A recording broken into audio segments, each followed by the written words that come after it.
अहम खबर दें आपको नौशहर फिरोज से। मेहराबपुर में दो दूल्हे बारात छोड़कर वोट देने पोलिंग स्टेशन पहुंच गए हैं। दोनों दूल्हों ने पोलिंग स्टेशन पहुंचकर हक राय दही इस्तेमाल किया है। टाउन कमेटी मेहराबपुर में जनरल काउंसलर की नशिस्त पर इंतखाब जारी है। नौशहर फिरोज से यह अहम खबर है। दूल्हा माजिद बाबू और राशिद बाबू ने बारात लेकर हैदराबाद जाना था।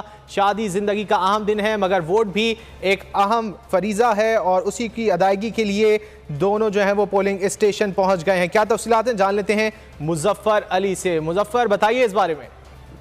जी बिल्कुल, आज जो है वो नौशहर फिरोज के दो नशस्तों पे जो बल्दियाती इलेक्शन जारी है। मेहरापुर की अगर मैं बात करूँ तो एक राशिद बाबू है, वो दूल्हा है जो अपनी बारात छोड़कर जो हैदराबाद ले जानी थी, बारात छोड़कर जो है वो अपना वोट जो है वो कास्ट करने आए। उनसे जब पूछा गया तो उन्होंने कहा कि आज मेरा जो अहम दिन है, लेकिन वोट देना भी जो है वो लाजमी मैंने समझा, इसलिए मैंने बारात को रोक के मैं यहाँ पे आकर वोट दिया है मैंने। जी बहुत शुक्रिया मुजफ्फर अली इन तफसीलात के लिए। नौशहर फिरोज से हमें आगाह कर रहे थे। मेहराबपुर में दो दूल्हे बारात छोड़कर वोट देने पोलिंग स्टेशन पहुंच गए। दोनों दूल्हों ने पोलिंग स्टेशन पहुंचकर हक राय दही इस्तेमाल किया है।